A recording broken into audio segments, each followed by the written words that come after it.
Bienvenidos y bienvenidas al programa Sobre la Mesa, un proyecto del Centro de Investigación de Estudios Políticos CIEP en coproducción con el canal UCR. Desde hace varios meses, tal vez hasta años, se ha estado un poco analizando el tema de cómo es que finalmente se están eligiendo a los magistrados y magistradas de nuestro Poder Judicial. ¿Qué es lo que eso significa? Cuáles son las implicaciones para el funcionamiento del sistema y también cuáles son las implicaciones para el sistema democrático como tal. Por eso hoy vamos a estar acá en Sobre la Mesa haciendo una radiografía a la justicia desde esa perspectiva. Para eso contamos con la presencia de don Manuel Ventura Robles, que fue magistrado, es ex magistrado de la Corte Interamericana de Derechos Humanos. Muchas gracias, don Manuel. Encantado, gracias por invitarme. Y también con don Francisco Arroyo Meléndez, que fue el director hasta hace poco tiempo de Gestión Humana del Poder Judicial, una carrera de 19 años, por lo que tengo acá anotado. Sí, bueno, encantado de estar acá para servirles. Muchísimas gracias. Bueno, y para iniciar, vamos a ver una cápsula de contextualización que nos tienen preparada para el programa de hoy.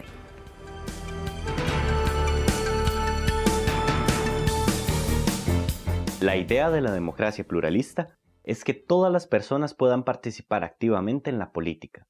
Solo así es posible construir un país donde ninguna voz pueda verse silenciada y evitar que las desigualdades se traduzcan en brechas económicas, sociales y culturales.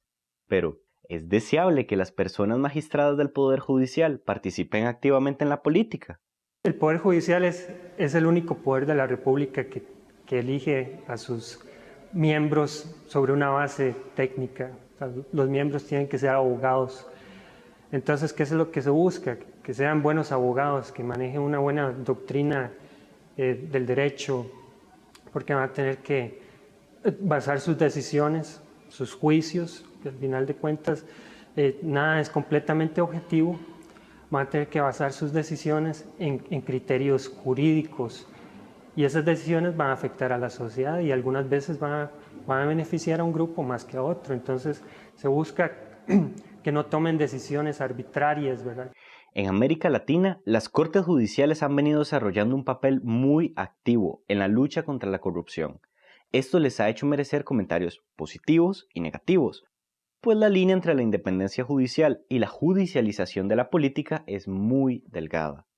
Los límites entre el poder judicial y los poderes del Estado todavía son muy difusos en la mayoría de países latinoamericanos, y casos donde la designación de jueces se da por razones políticas y no profesionales ha desatado una controversia que pone en vilo las garantías democráticas. En realidad varían mucho los sistemas de elección de magistrados a nivel latinoamericano, en términos de los plazos por los que se nombra, en términos de quién los nombra, donde sí podría existir una tendencia, y bueno, en términos, en las discusiones, más bien de quién los nomina, y esto es posiblemente, inclusive fuera de América Latina, se discute de si los magistrados deberían de ser nominados por una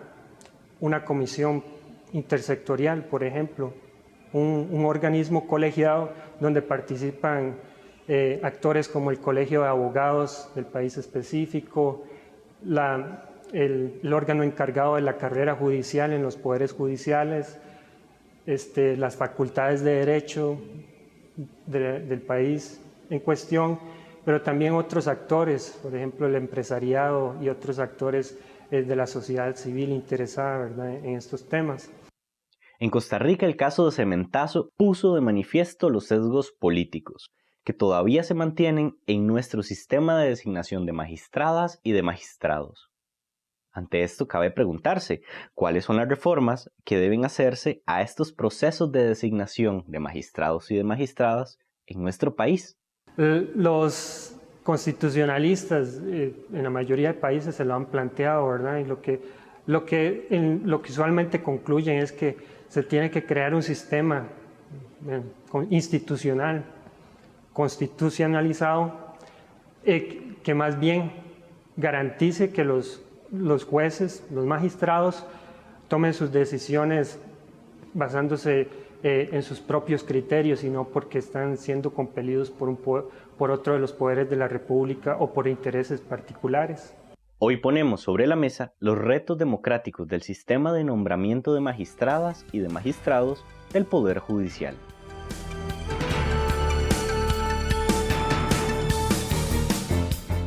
Don Manuel, tal vez podríamos empezar por lo siguiente. La independencia judicial como principio, ¿verdad?, tiene como función garantizar las libertades de este poder como sistema, así como las libertades individuales, ¿verdad? Para esto existen como 3 grandes acuerdos que deben respetarse. La independencia económica del Poder Judicial, la existencia de una carrera judicial y la designación de los jueces por el propio poder y su estabilidad, es decir, la llamada inamovilidad judicial. Siguiendo estos tres pilares, ¿cuál o cuáles usted diría que son los más débiles en este momento en el país? Mire, a juicio mío, todo lo que usted dijo es cierto, pero el Poder Judicial juega además un papel sumamente importante, que es el ser conciliador de los problemas entre los ciudadanos, sí, claro, el que resuelve los problemas entre los ciudadanos. Para eso necesita tener libertad, jueces inamovibles, etcétera, etcétera. Pero la función principal de él es eso, resolver los conflictos entre las personas privadas, generalmente, o funcionarios y personas privadas, ¿verdad? Así que lo que usted dice es fundamental. Debe haber independencia para que el juez pueda fallar en conciencia de acuerdo con lo que estipula la ley. Don Francisco, de esos 3 pilares, ¿cuál diría usted que en este momento habría que fortalecer? ¿Cuáles son los más débiles? Estamos, digamos, en un momento, relativamente bueno. Bueno, en general, cuando uno ve los niveles de aprobación del Poder Judicial, todavía siguen siendo altos en Costa Rica, o sea, tiene una legitimidad bastante alta, claro, pero bueno. Sí. Bueno, habría que empezar indicando que el Poder Judicial ha hecho muchos esfuerzos para que estos elementos, como la carrera judicial, puedan tener un efecto real. En el año 1993 y a partir del 94 se creó la Ley de Carrera Judicial, que precisamente tiene como objetivo poder garantizar la idoneidad de los jueces, por un lado, que sean elegidos con parámetros, que sean elegidos con base en un perfil, y sin ser un sistema perfecto, desde ese momento ha garantizado esa estabilidad, que es el segundo elemento de la ley de carrera judicial. La idoneidad en los puestos, y el otro punto sería esa inamovilidad que le permite entonces a los jueces poder ejercer esa función que bien señala don Manuel, de poder hacer su función con libertad. El otro elemento que usted plantea en su pregunta es el de la independencia presupuestaria. Sí. Constitucionalmente está garantizado el 6%, que es un mínimo, pero todos sabemos que el Poder Judicial, al que hace la referencia a la Constitución, es muy diferente al que tenemos hoy en día. La sociedad ha cambiado, los conflictos han cambiado, el Poder Judicial es mucho más complejo, se ha incorporado la Defensa Pública, el Ministerio Público, el OIJ, y entonces eso hace que las demandas sean mayores. Entonces esa competencia por el presupuesto genera algunas limitaciones, pero desde mi perspectiva no lo suficiente como para señalar que es una limitante a la independencia. Tal vez no le permite ejercer todo lo que quiere y tiene que verse en el contexto del Estado como un todo, por así decirlo, gestionando su presupuesto, luchando por él, pero eso es un tema de recursos. Es un tema de recursos más en crisis fiscal, digamos, en momentos de... Pero tratando de ser preciso con su pregunta, si hacemos todo un análisis y todo un proceso y tenemos un procedimiento para elegir los jueces de todas las categorías, llegamos a los más altos jueces, que es el caso de los magistrados, que precisamente es los que no tienen un sistema regulado, y entonces yo diría que si hay algo en lo que se puede trabajar para garantizar esa independencia es ese punto. Bueno, de hecho, don Francisco, precisamente mi siguiente pregunta iba en esa línea, tal vez podemos, continuar con usted antes de volver con don Manuel. En Costa Rica se han identificado 3 grandes tipos de elección, que ha variado cronológicamente de elección de magistrados y magistradas. Una, de mayoría absoluta sin evaluación, que es en la Asamblea Legislativa, ¿verdad? 2, mayoría absoluta con evaluación. Y 3, mayoría calificada con evaluación.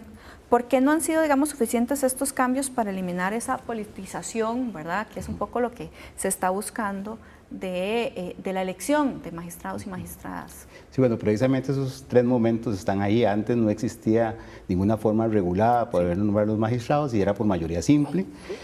Posteriormente, ese procedimiento se crea la Comisión Permanente Especial de Nombramientos, que le viene a dar una regulación, creo que eso fue en el año 93, si no me equivoco, sí, en el 93, en el 99, perdón.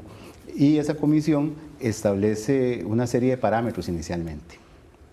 Eso permitió hacer unas calificaciones y volver el sistema, por así decirlo, más transparente y más objetivo. Claro. Posteriormente se da una reforma constitucional en el 2003 que hace que la elección de magistrados ya no sea por mayoría simple, sino por mayoría calificada. Se requieren 38 votos para poderlo hacer. Eso genera toda una dinámica distinta. No es lo mismo negociar en una asamblea con 2 partidos, claro, que a negociar 38 votos en una asamblea diluida como la tenemos ahorita. Eso genera, tal vez el intento es porque haya una mayor garantía de representatividad, pero evidentemente eso supone un ejercicio legislativo más intenso. La Comisión Especial de Nombramientos empezó a trabajar con base en ese sistema, pero lo cierto del caso es que al día de hoy el sistema no tiene ningún parámetro. A partir del, creo que fue el del año 2003, el del 2012, no se utiliza, digamos, ningún sistema reglado para el nombramiento de magistrados. Eso, de alguna forma, por lo menos en lo que revisamos en los antecedentes del informe que hicimos, no encontramos una justificación adecuada y en este momento consiste en una convocatoria y una entrevista y una propuesta de nombramiento. Sí, y tal vez en un minuto, Manuel, si no, en el siguiente bloque puede ampliar, ¿por qué, digamos, esto es un elemento que hay que cambiar, ¿verdad? ¿Cuánto politiza el tema de la designación de magistrados y magistradas? Mire, es un fenómeno generalizado. El problema de la independencia del Poder Judicial es crucial. Si usted se pone a ver cuántos países en América Latina no tienen un Poder Judicial independiente. Claro. El Perú de Fujimori era un régimen de derecha con un poder que obedecía al Poder Ejecutivo. Y hoy en día Venezuela es lo mismo con un régimen de izquierda, para no mencionar otros países. Lo importante es que el sistema permita elegir jueces independientes. Y aquí fue muy fácil, como dijo don Francisco, cuando había bipartidismo, pero ahora es una labor sumamente difícil y ya nos referiremos a eso. Sí, claro. Bueno, estamos aquí, Radiografía de la Justicia en Sobre la Mesa. Vamos a la primera pausa y ya regresamos.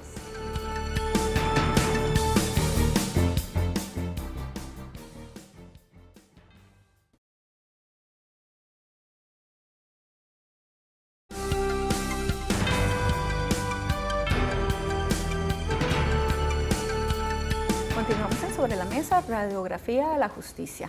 Recuerden que si quieren enviar preguntas o comentarios, lo pueden hacer por medio de redes sociales para entonces poder hacérselas aquí a nuestros invitados.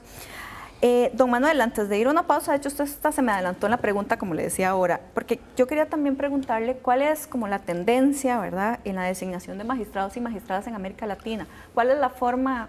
¿Hay un estilo específico, digamos, que esté por encima de otro o en realidad no? No, hay muchos sistemas para elegir los magistrados. Pero lo que sí le puedo decir de América Latina es que por haber permanecido 37 años en la Corte Interamericana de Derechos Humanos, a partir del año 90 o del año 99 o del año 2000, se forman 2 grupos, 2 tendencias muy claras. Unos se integran al grupo del ALBA y otros no se integran al grupo del ALBA. Esta división afecta enormemente a la Organización de Estados Americanos y afecta la labor de la Corte Interamericana de Derechos Humanos. Así es que independientemente del sistema que se usara para elegir a los magistrados, usted sabía que los que eran electos en Nicaragua o en Venezuela o en Ecuador o en Bolivia y en aquel entonces en Brasil también no gozaban de independencia, eran sujetos a las directrices del Poder Judicial. Y, por ejemplo, pensar en países como Chile o como Costa Rica o como Uruguay, uno tenía seguridad de que había independencia del Poder Judicial en ese sentido. Qué interesante lo que usted está planteando, porque efectivamente a veces uno cree que algo como el tema de la política internacional, ¿verdad?, y las alianzas entre los países no tendrían por qué tener implicaciones en la independencia del Poder Judicial, y que sí la tienen, ¿verdad? Claro que sí.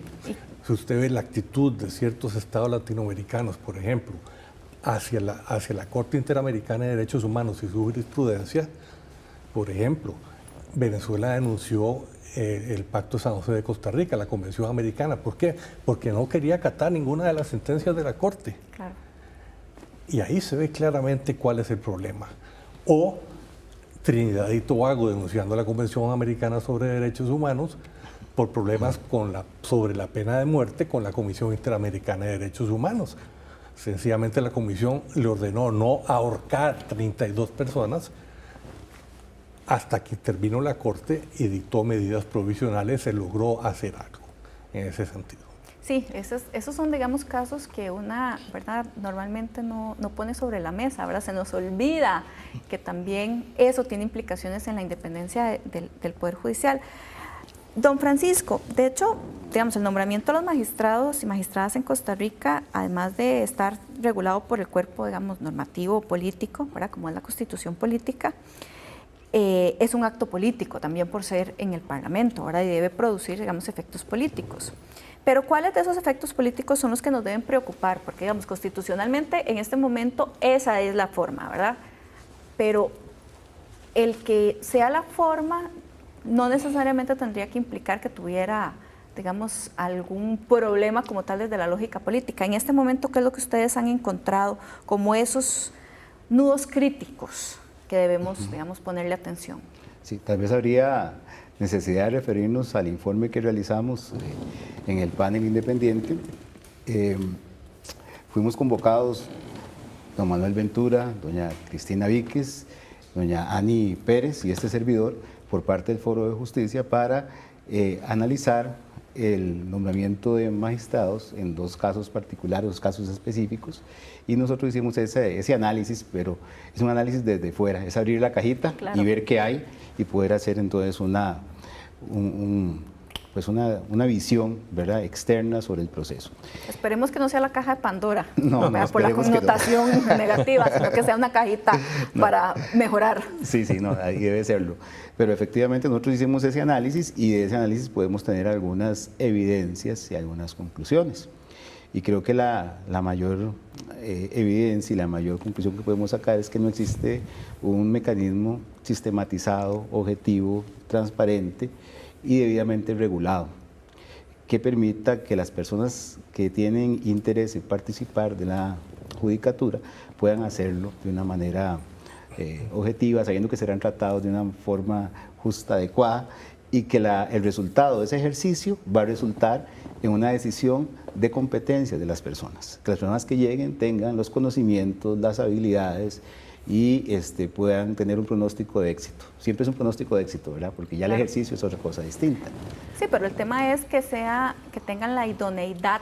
Que tengan la idoneidad demostrada. Exactamente, sí, demostrada además para el puesto. Y tal vez en eso, don Francisco, de hecho planteaba el tema de la objetividad, y yo ahí le pregunto a don Manuel, ¿rigen criterios de objetividad en este momento para realmente elegir a los magistrados y magistradas? Mire, yo no sé cómo aquellos miembros de la Comisión Permanente de Nombramiento de la Asamblea Legislativa de Costa Rica pueden llegar a formar criterios objetivos para tomar una decisión. Porque vea usted, se convoca a los que tienen interés. Sí. Los hacen presentar una cantidad de papeles increíble, impresionante. Sí, ¿verdad? Impresionante. Desanimante. Sí, además es como para que uno no se presente. No, hay gente que se queda de camino por esa razón. Y después, no hay criterios uniformes, como dijo don Francisco, para hacer la evaluación, pero viene lo más importante después, la entrevista. La famosa entrevista que le hacen los miembros de la comisión al candidato. Y la entrevista dura 10 minutos, lo dejan hablar al candidato. Y después le hacen preguntas. Pero unas veces le hacen preguntas que no tienen nada que ver con el cargo a que aspiran. Así es. Y otras veces no les preguntan absolutamente nada.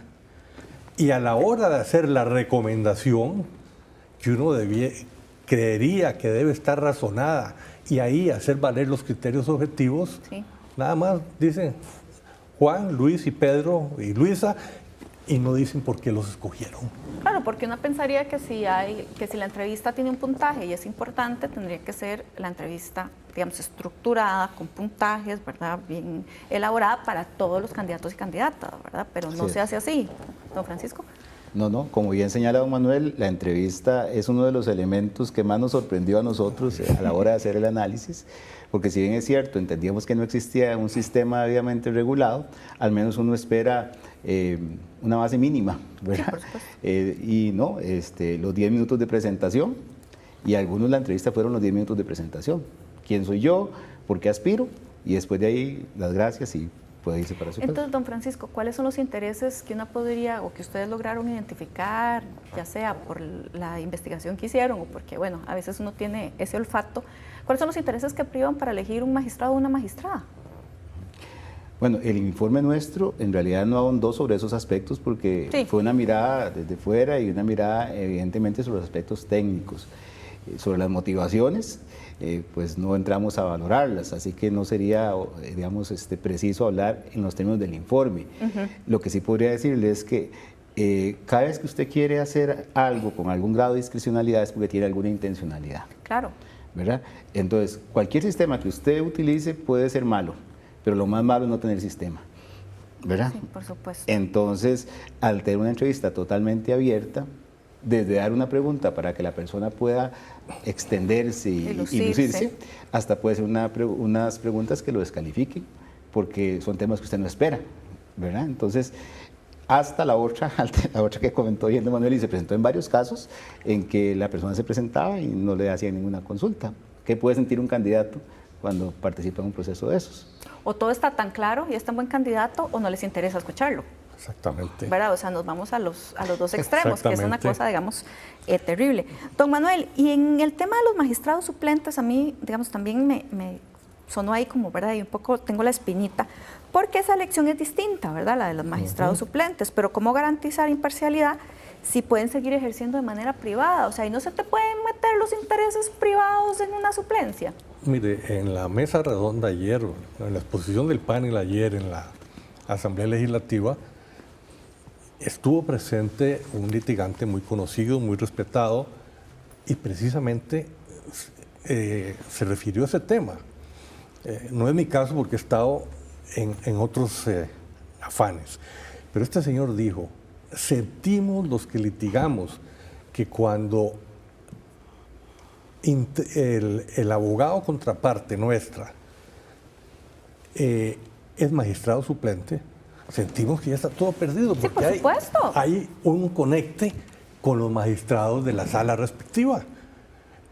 Y yo no me había preguntado nunca de esa manera, pero sí, tiene toda la razón, eso debe evitarse de alguna manera. Claro, porque puede ser que la persona que está en la suplencia intente ser lo más imparcial posible, pero vamos a ver, de por sí ya se sabe que la imparcialidad absoluta no existe, ¿verdad?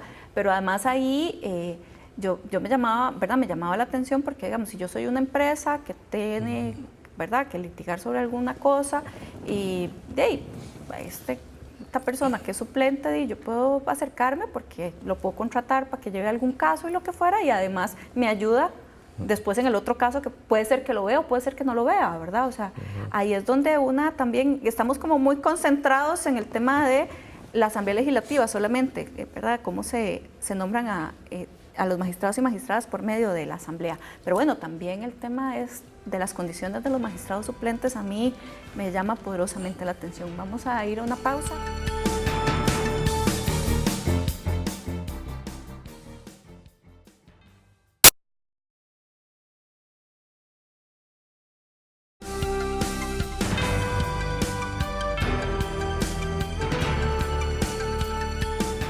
De la justicia acá en Sobre la Mesa. Antes de ir a una pausa estábamos hablando del tema efectivamente de las magistraturas suplentes, ¿verdad? Que yo decía que al final no tiene tanta implicación porque el proceso no es solamente en la Asamblea Legislativa, pero tal vez ahí don Francisco nos puede también un poco explicar cuál es el procedimiento, ¿verdad? Porque también eso es importante que quede claro.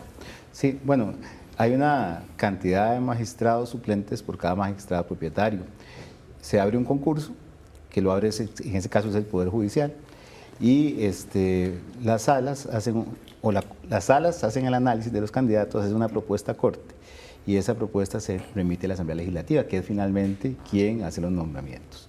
Si bien es cierto, existe un filtro, sí, ¿verdad?, que es a través de las salas, también es cierto que el acto final, eso sigue siendo un acto de nombramiento legislativo, ¿verdad? Y entonces las regulaciones y los inconvenientes que vemos para los propietarios tienen, digamos, las mismas incidencias sobre los suplentes. Y tal vez yo agregaría que hay veces vemos el tema de las suplencias como algo de menor rango, ¿verdad?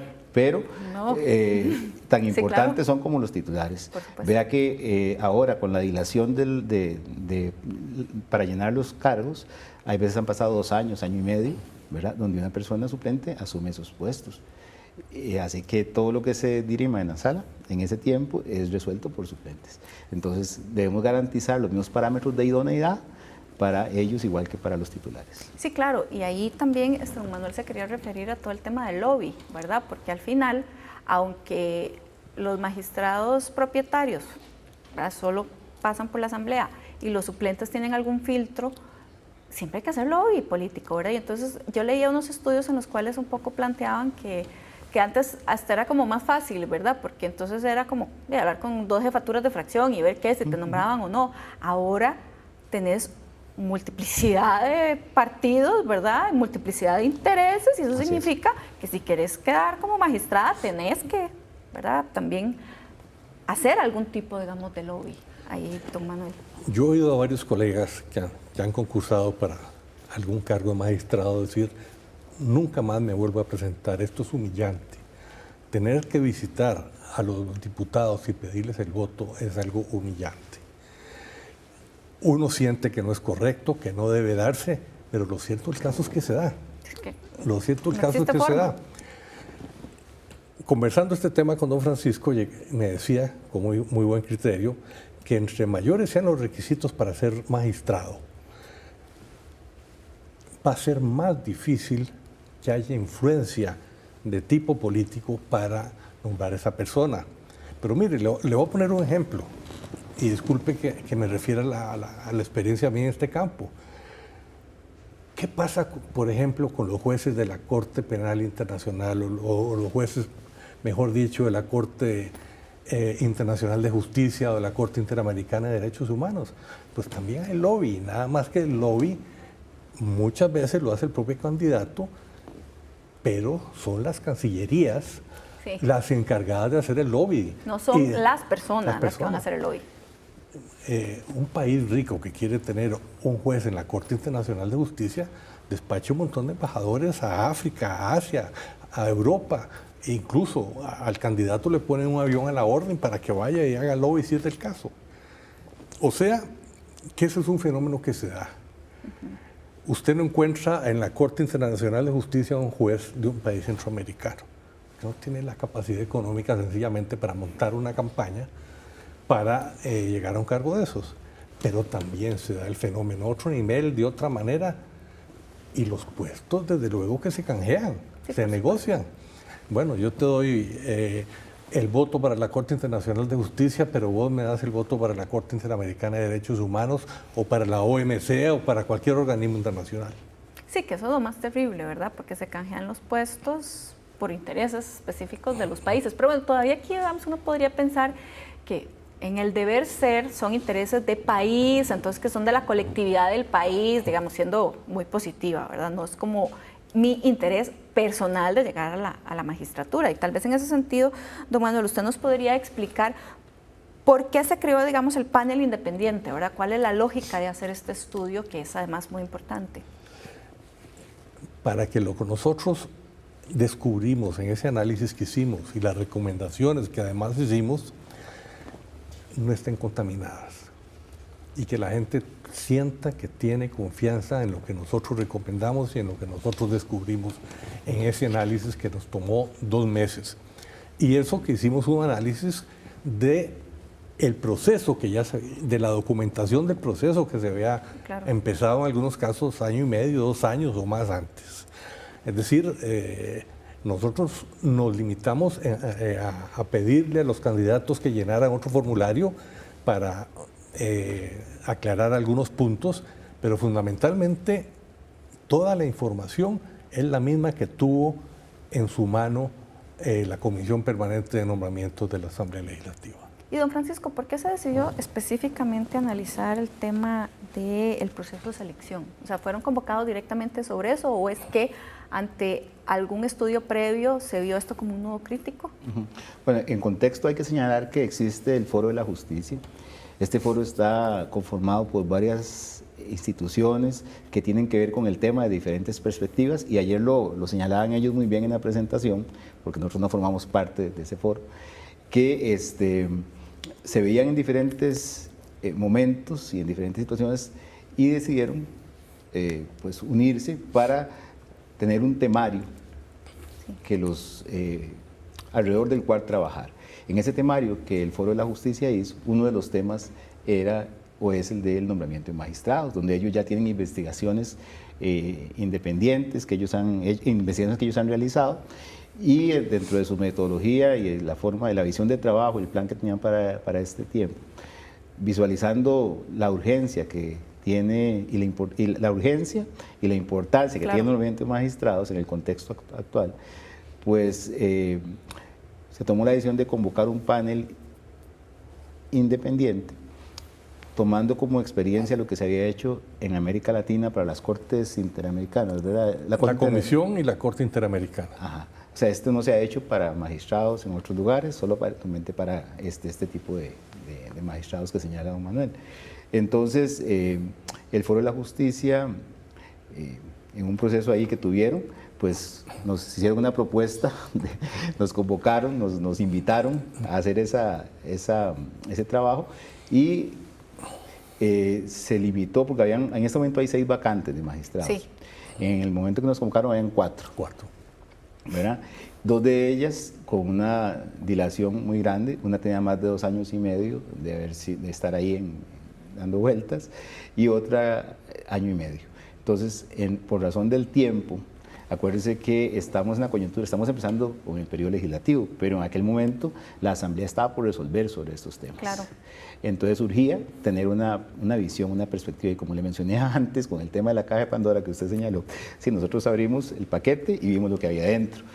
No podíamos incidir sobre esto porque no teníamos ni la autoridad, claro, ni la potestad, y también teníamos un tiempo muy limitado. Entonces nuestro análisis se circunscribió a esas 2 vacantes. Y como le digo, fue un análisis ¿Cuál fue la metodología que utilizaron?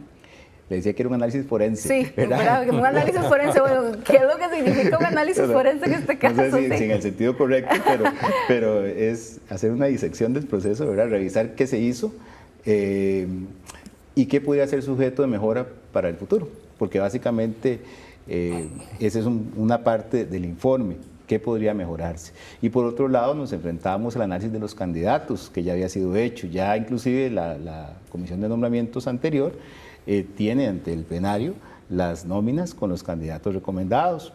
Revisamos todas las postulaciones que habían y definimos una metodología con estas limitaciones que ya le he indicado, claro, de tiempo, de que no podemos incidir sobre el proceso, que ya existe, y con base en eso entonces hicimos un perfil con los elementos que teníamos y básicamente lo que tomamos en cuenta fue el perfil académico de las personas, la experiencia profesional, evidentemente una revisión de sus atestados, claro, tampoco era un análisis cuantitativo, sino que era de carácter cualitativo, ¿verdad? Con la experiencia que tienen los estimables integrantes del panel, el perfil que ya se podía uno tener ahí idealmente y entonces ver cuáles se acercaban más. Y con base en eso se establecieron 3 niveles o 3 grados, un nivel A, donde uno pensaría que es un perfil superior, ¿verdad? Que tiene todo. Sí, que es el de la idoneidad absoluta. Sí, un perfil B, que son personas con muy altas calificaciones, muy respetables currículos. Tal vez tienen algunos elementos que los posicionan en ese lugar, pero no es que demerite su participación. Y creo que cualquiera de los integrantes del panel podría decir que están en condiciones de ser seleccionados, y otro grupo de personas que también tienen un currículum bastante aceptable, que cumple con requisitos constitucionales, pero que evidentemente en un concurso por oposición donde se estás viendo currículos contra currículos, necesariamente hay que hacer algún proceso de distinción. Claro. Y don Manuel, ¿cuáles fueron de eso que nos explicó don Francisco, de esa metodología, los principales, digamos, resultados en esa evaluación que se encontraron? Yo me adelanté a la pregunta que ya sabía que venía. Ya sabía que le iban a hacer. Y entonces le voy a leer las recomendaciones rápidamente, sí, porque son muchas. Bueno, sí, tal vez las principales, por eso. El perfil del puesto, de lo cual ya habíamos hablado. Publicidad del concurso, que debe incluir perfil del puesto y la metodología a utilizarse. Bueno, eso es muy importante. Las reglas claras desde el principio. Claro, tener las reglas de qué es lo que se va a, sobre qué se está concursando. Sí. Competencias necesarias para el desempeño del puesto según la especialidad de la sala a la cual es candidato. Sí, claro, porque tampoco puede ser a cualquier sala. A cualquier sala. Un sistema de valoración de testados profesionales que al menos contemple la formación académica, la experiencia profesional, experiencia específica, entre otros. Uniformar criterios para realizar las entrevistas. El sistema que se adopte debe tener en consideración los medios definidos por el Poder Judicial para la carrera judicial, con el objetivo de que exista congruencia en aspectos medulares. Para la verificación e investigación de la idoneidad, probidad ética e integridad de los postulantes, los miembros de la comisión permanente se servirán de medios legales que el ordenamiento pone a su alcance, dejando constancia de eso en el concurso de expediente. Y la Asamblea Legislativa debe valorar la dotación de recursos a la Comisión Permanente de Nombramientos para que pueda cumplir a cabalidad sus funciones. Además, consideramos que debe haber un archivo físico y electrónico de cada concurso. No es que esa comisión terminó funciones y todo desaparece, así como un expediente de cada uno de los concursantes. Y don Manuel, ustedes ya presentaron estos resultados, ¿verdad? De hecho, tuvieron una actividad también en la Asamblea Legislativa.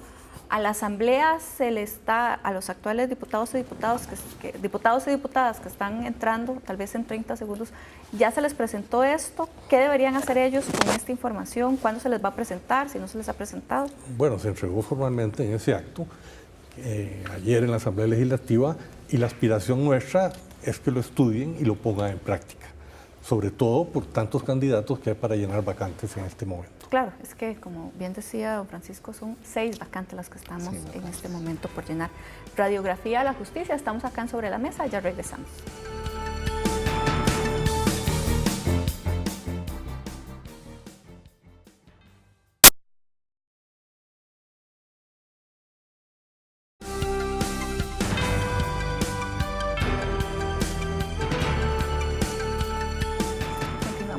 Sobre la Mesa, analizando Radiografía de la Justicia. Antes de ir a una pausa, precisamente yo le preguntaba a don Manuel qué debería hacer, digamos, la Asamblea con este informe. Y existe, digamos, sintieron, ¿verdad?, ambos una percepción positiva del informe, o sea, hay por lo menos apertura de los actuales diputados y diputadas.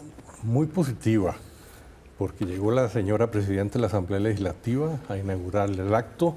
Muy bien. Y otra diputada que quiere formar parte de la Comisión de Nombramiento se interesó muchísimo también.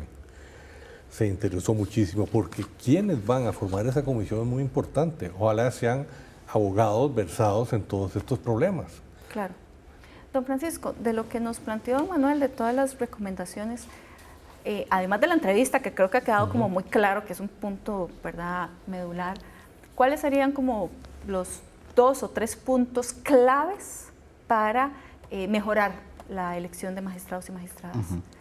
Sí, yo creo que hemos insistido en que lo que se haga puede tener sus particularidades, puede tener sus bemoles, pero tiene que ser algo debidamente regulado, tiene que ser transparente, objetivo y que sea de conocimiento de todos los participantes desde el principio. Porque así se sabe a qué se aspira, usted sabe si puede participar o no. Entonces, claro, es que usted ha trabajado por mucho tiempo en el tema de recursos humanos y es que una tendría como la idea de que cuando una concursa, cualquier puesto, están claramente las reglas establecidas y uno dice, sí, cumplo, no cumplo, más o menos como el puntaje, ¿verdad? Que eso es una forma de transparentar los procesos de nombramientos. Claro, porque los requisitos constitucionales son mínimos. Claro. Ser abogado, unos años de experiencia, y eso hay muchas personas con ese perfil. Entonces, evidentemente, ese perfil tiene que estar en función de la aspiración que la nación tiene con respecto a esos cargos, con esa responsabilidad, con la especificidad de lo que ven en esa sala. Eso tiene que estar muy claro. Entonces, tal vez uno no podría señalar exactamente, o no debe señalar, porque eso será un ejercicio que hay que hacer, cuáles son los puntos y las IES sobre todo, pero sí un sistema debidamente regulado. Creo que señalamos con mucho énfasis en el informe que debe haber unos vasos, yo diría que comunicantes con respecto a los procesos de la judicatura. Claro. ¿Por qué? Porque al final la esencia de un magistrado es ser juez. Sí. Si bien es cierto, tiene otras funciones muy importantes, pero la función de juez es la razón de ser. Y si tenemos todo un sistema perfectible, pero debidamente regulado para todos los cargos, ¿cómo es posible que lleguemos al máximo y no tenga ninguna regulación? ¿Verdad? Y el último punto que don Manuel señaló en el informe de una manera muy clara, digo yo que lo señaló ayer cuando lo explicó de una manera muy clarita, es el tema de la justificación de las recomendaciones. Porque, ¿por qué la Comisión de Nombramientos llega a proponer a los candidatos A, B o C? Claro. ¿Por qué hay un voto de minoría o hay un voto de mayoría con respecto a algún candidato? ¿Y por qué la Asamblea, cuando recibe la nómina correspondiente, puede escoger de esa nómina, puede escoger del listado total o puede traer una persona de fuera? Claro. Ese acto debe justificarse. ¿Será menos posible o será menos el grado de discrecionalidad para apartarse del criterio cuando sea algo más objetivo? Sí, por supuesto. Don Manuel, en el artículo 158 de la Constitución Política del país, ¿verdad?, que reza sobre la reelección de magistrados, se establece como principio que dado que desde el inicio se eligen por 8 años, se considerarán reelegibles para periodos del mismo tanto, salvo que en votación de 2/3 partes de la totalidad de los miembros de la Asamblea Legislativa se estipule lo contrario.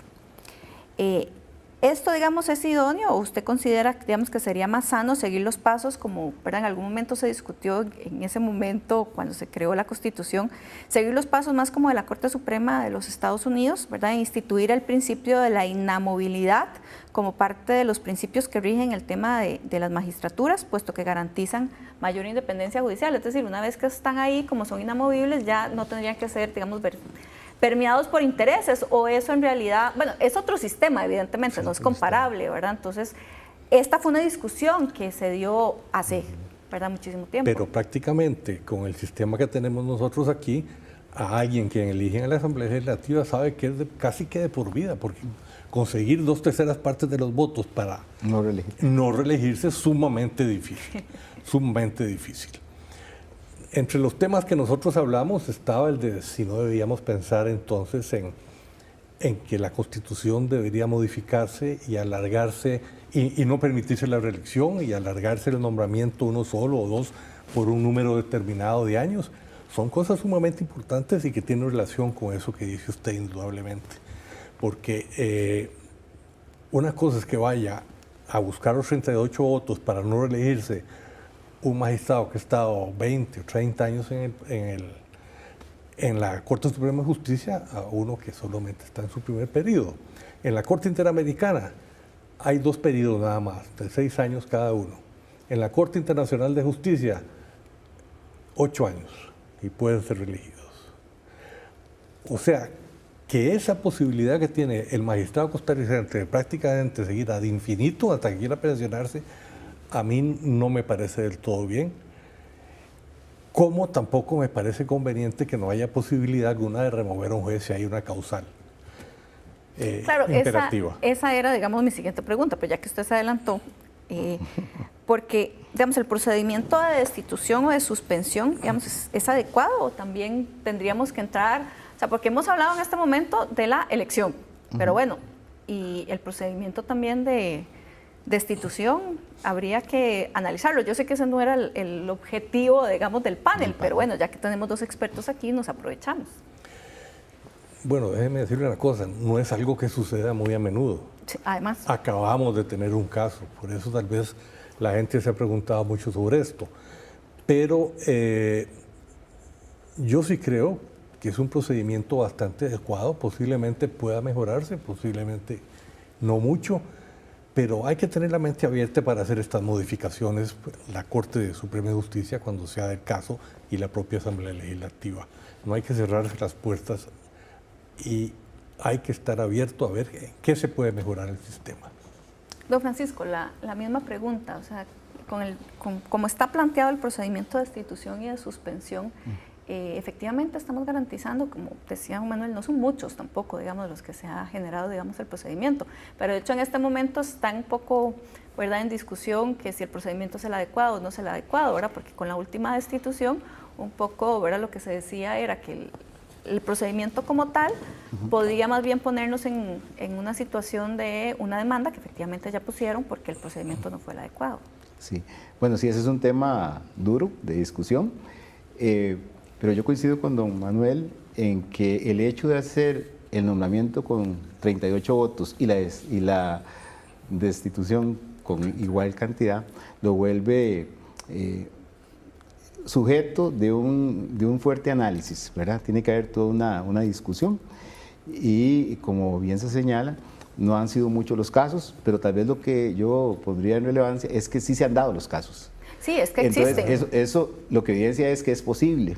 Y si es posible y ha funcionado, yo creo que no es como el momento para hacer un cambio en ese aspecto medular y enfocarnos más en la idoneidad, en la elección, para que estas cosas tengan menor probabilidad de ocurrir en el futuro. Y, bueno, sí, adelante. No, nada más para terminar con esta idea. ¿Qué pasa con los jueces de la Corte Interamericana? ¿Quién los puede destituir? Únicamente la Asamblea General de la OEA.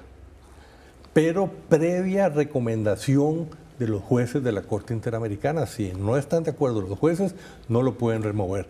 Y es sumamente difícil, creo yo, que 7 personas, o 6 o 5 personas, a un compañero que ha sido de ellos por muchos años, vayan a recomendar su destitución. No ha habido un caso hasta el momento. ¿Y qué es lo que en este momento está pendiente? Digamos, ya ustedes hicieron, ¿verdad?, las recomendaciones, se plantearon cosas. ¿Qué es lo que sigue? Ya presentaron el informe, el panel sigue funcionando para alguna otra recomendación, los van a volver a convocar, van a presentarse a la asamblea, don Francisco. ¿Qué acciones? No, bueno, el panel fue convocado para analizar este tema particularmente, ya rendimos nuestro dictamen y ahora estamos participando, dándole pues la difusión en los casos en que nos han pedido información.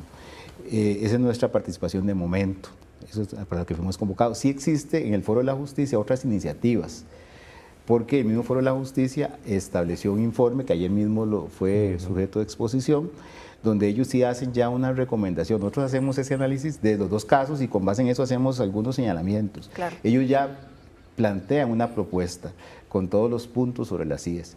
Eso va a ser sujeto de valoración y yo creo que el tema acá es de incidencia. Este ejercicio es un ejercicio de incidencia.